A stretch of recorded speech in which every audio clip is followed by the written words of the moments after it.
Kew Gardens by Virginia Woolf. First published in 1919. Read by Frank Blissett. From the oval-shaped flower bed there rose perhaps 100 stalks spreading into heart-shaped or tongue-shaped leaves, halfway up and unfurling at the tip, red or blue or yellow petals, marked with spots of color raised upon the surface. And from the red, blue, or yellow gloom of the throat emerged a straight bar, rough with gold dust and slightly clubbed at the end. The petals were voluminous enough to be stirred by the summer breeze, and when they moved, the red, blue, and yellow lights passed one over the other, staining an inch of the brown earth beneath with a spot of the most intricate color. The light fell either upon the smooth, gray back of a pebble, or the shell of a snail with its brown circular veins, or falling into a raindrop, it expanded with such intensity of red, blue, and yellow the thin walls of water that one expected them to burst and disappear. Instead, the drop was left in a second silver-gray once more, and the light now settled upon the flesh of a leaf, revealing the branching thread of fiber beneath the surface, and again it moved on and spread its illumination in the vast green spaces beneath the dome of the heart-shaped and tongue-shaped leaves. Then the breeze stirred rather more briskly overhead, and the color was flashed into the air above, into the eyes of the men and women who walked in Kew Gardens in July. The figures of these men and women straggled past the flower-bed with a curiously irregular movement not unlike that of the white and blue butterflies who crossed the turf in zigzag flights from bed to bed. The man was about 6 inches in front of the woman, strolling carelessly, while she bore on with greater purpose, only turning her head now and then to see that the children were not too far behind. The man kept this distance in front of the woman purposely, though perhaps unconsciously, for he wished to go on with his thoughts. 15 years ago I came here with Lily, he thought. We sat somewhere over there by a lake, and I begged her to marry me all through the hot afternoon. How the dragonfly kept circling round us! How clearly I see the dragonfly and her shoe with the square silver buckle at the toe. All the time I spoke, I saw her shoe, and when it moved impatiently, I knew without looking up what she was going to say. The whole of her seemed to be in her shoe, and my love, my desire, were in the dragonfly. For some reason I thought that if it settled there, on that leaf, the broad one with the red flower in the middle of it, if the dragonfly settled on the leaf, she would say yes at once. But the dragonfly went round and round. It never settled anywhere. Of course not. Happily not. Or I shouldn't be walking here with Eleanor and the children. Tell me, Eleanor, do you ever think of the past? Why do you ask, Simon? Because I've been thinking of the past. I've been thinking of Lily, the woman I might have married. Well, why are you silent? Do you mind me thinking of the past? Why should I mind, Simon? Doesn't one always think of the past in a garden with men and women lying under the trees? Aren't they one's past? All that remains of it, those men and women, those ghosts lying under the trees, one's happiness, one's reality? For me, a square silver shoe buckle, and a dragonfly. For me, a kiss. Imagine 6 little girls sitting before their easels 20 years ago, down by the side of a lake, painting the water lilies, the first red water lilies I'd ever seen. And suddenly a kiss, there on the back of my neck. And my hand shook all the afternoon so that I couldn't paint. I took out my watch and marked the hour when I would allow myself to think of the kiss for 5 minutes only. It was so precious, the kiss of an old gray-haired woman with a wart on her nose, the mother of all my kisses all my life. Come, Caroline, come, Hubert. They walked on past the flower-bed, now walking 4 abreast, and soon diminished in size among the trees, and looked half-transparent as the sunlight and shade swam over their backs in large, trembling, irregular patches. In the oval flower-bed the snail, whose shell had been stained red, blue, and yellow for the space of 2 minutes or so, now appeared to be moving very slightly in its shell, and next began to labor over the crumbs of loose earth which broke away and rolled down as it passed over them. It appeared to have a definite goal in front of it, differing in this respect from the singular high-stepping, angular green insect who attempted to cross in front of it, and waited for a second with its antennae trembling as if in deliberation, and then stepped off as rapidly and strangely in the opposite direction. Brown cliffs with deep green lakes in the hollows, flat blade-like trees that waved from root to tip, round boulders of gray stone, vast crumpled surfaces of a thin, crackling texture. All these objects lay across the snail's progress between one stalk and another to his goal. Before he had decided whether to circumvent the arched tent of a dead leaf or to breast it, there came past the bed the feet of other human beings. This time they were both men. The younger of the two wore an expression of perhaps unnatural calm. He raised his eyes and fixed them very steadily in front of him while his companion spoke, and directly his companion had done speaking, he looked on the ground again and sometimes opened his lips only after a long pause, and sometimes did not open them at all. The elder man had a curiously uneven and shaky method of walking, jerking his hand forward and throwing up his head abruptly, rather in the manner of an impatient carriage horse tired of waiting outside a house. But in the man these gestures were irresolute and pointless. He talked almost incessantly. He smiled to himself, and again began to talk, as if the smile had been an answer. He was talking about spirits, the spirits of the dead, who, according to him, were even now telling him all sorts of odd things about their experiences in heaven. Heaven was known to the ancients as Thessaly, William, and now, with this war, the spirit matter is rolling between the hills like thunder. He paused, seemed to listen, smiled, jerked his head, and continued. You have a small electric battery and a piece of rubber to insulate the wire.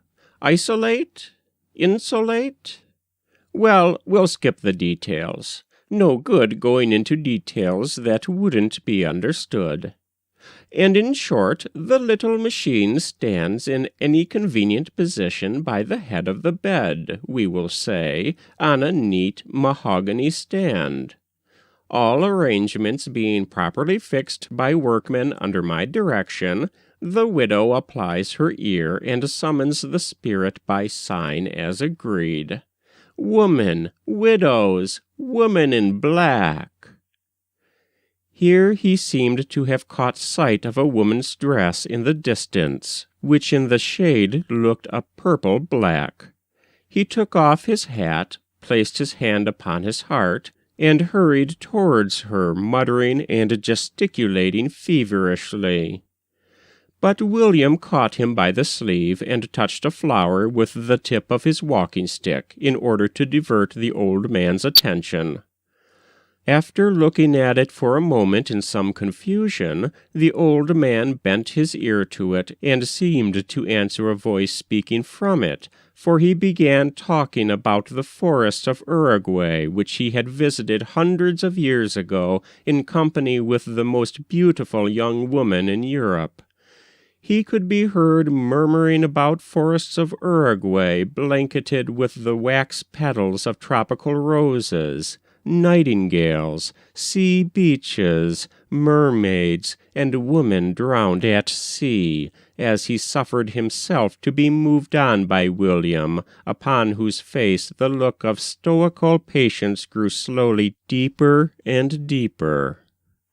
Following his steps so closely as to be slightly puzzled by his gestures came two elderly women of the lower middle class, one stout and ponderous, the other rosy-cheeked and nimble. Like most people of their station, they were frankly fascinated by any signs of eccentricity betokening a disordered brain, especially in the well-to-do. But they were too far off to be certain whether the gestures were merely eccentric or genuinely mad. After they had scrutinized the old man's back in silence for a moment and given each other a queer, sly look, they went on energetically piecing together their very complicated dialogue. Nell, Bert, Lot, Cess, Phil, Pa, he says, I says, she says, I says, I says, I says. My Bert, Sis, Bill, Granddad, the old man, sugar, sugar, flour, kippers, greens, sugar, sugar, sugar. The ponderous woman looked through the pattern of falling words at the flowers standing cool, firm, and upright in the earth with a curious expression. She saw them as a sleeper waking from a heavy sleep sees a brass candlestick reflecting the light in an unfamiliar way, and closes his eyes and opens them, and seeing the brass candlestick again, finally starts broad awake and stares at the candlestick with all his powers. So the heavy woman came to a standstill opposite the oval-shaped flower-bed, and ceased even to pretend to listen to what the other woman was saying. She stood there, letting the words fall over her, swaying the top part of her body slowly backwards and forwards, looking at the flowers. Then she suggested that they should find a seat and have their tea. The snail had now considered every possible method of reaching his goal without going round the dead leaf or climbing over it. Let alone the effort needed for climbing a leaf, he was doubtful whether the thin texture, which vibrated with such an alarming crackle when touched even by the tip of his horns, would bear his weight. And this determined him finally to creep beneath it, for there was a point where the leaf curved high enough from the ground to admit him. He had just inserted his head in the opening, and was taking stock of the high brown roof, and was getting used to the cool brown light, when two other people came past outside on the turf. This time they were both young, a young man and a young woman. They were both in the prime of youth, or even in that season which precedes the prime of youth, The season before the smooth pink folds of the flower have burst their gummy case, when the wings of the butterfly, though fully grown, are motionless in the sun. "Lucky it isn't Friday," he observed. "Why? Do you believe in luck?" "They make you pay 6 pence on Friday." "What's 6 pence anyway? Isn't it worth 6 pence?" "What's it? What do you mean by it?"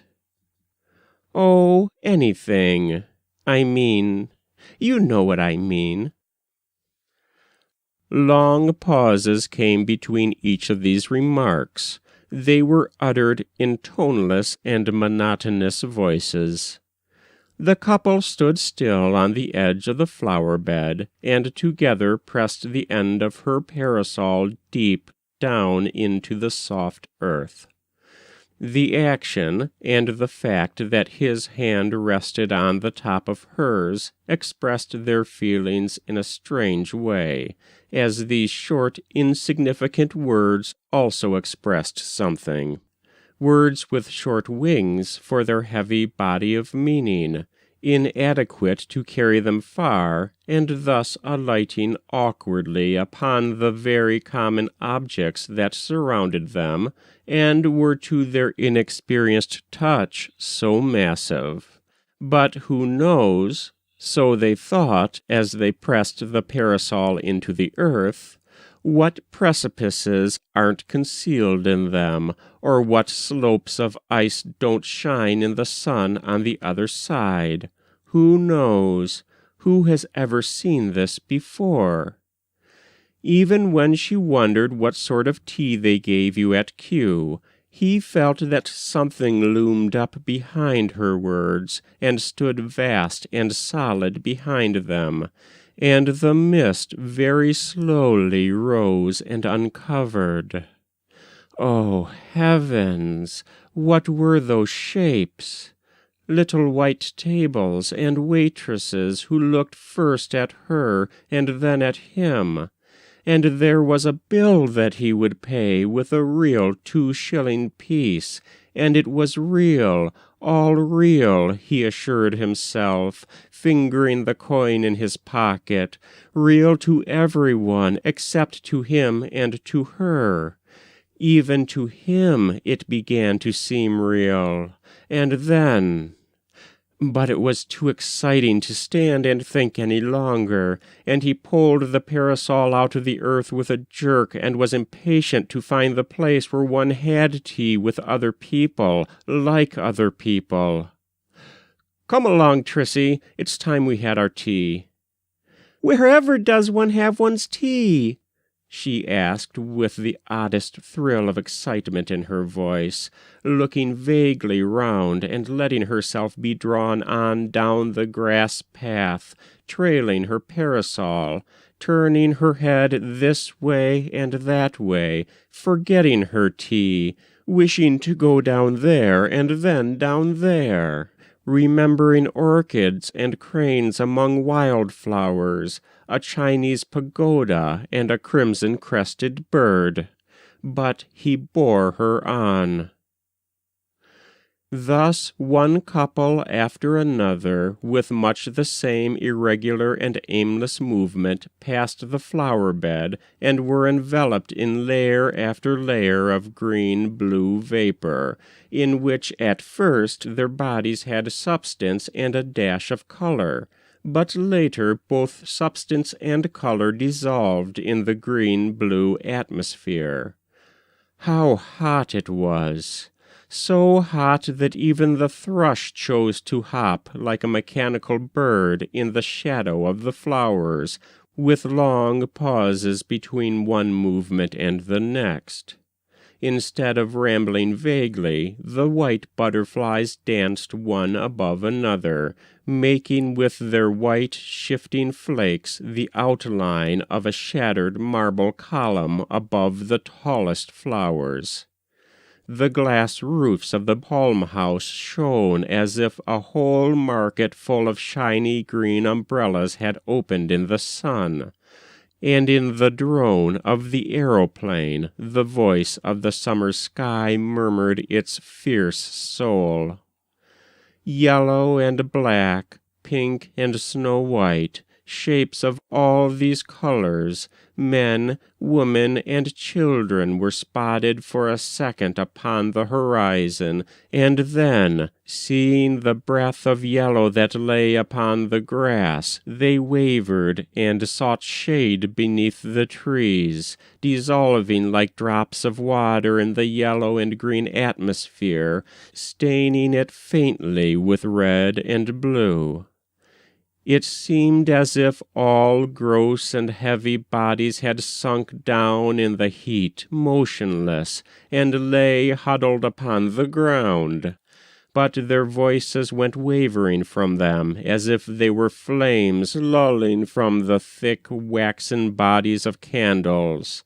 Voices, yes, voices, wordless voices, breaking the silence suddenly with such depth of contentment, such passion of desire, or, in the voices of children, such freshness of surprise. Breaking the silence? But there was no silence. All the time the motor omnibuses were turning their wheels and changing their gear, like a vast nest of Chinese boxes, all of wrought steel, turning ceaselessly, one within another, the city murmured, on the top of which the voices cried aloud, and the petals of myriads of flowers flashed their colors into the air. That was Kew Gardens by Virginia Woolf. First published in 1919. Read by Frank Blissett. And if you enjoyed what you heard, please like, subscribe, and share.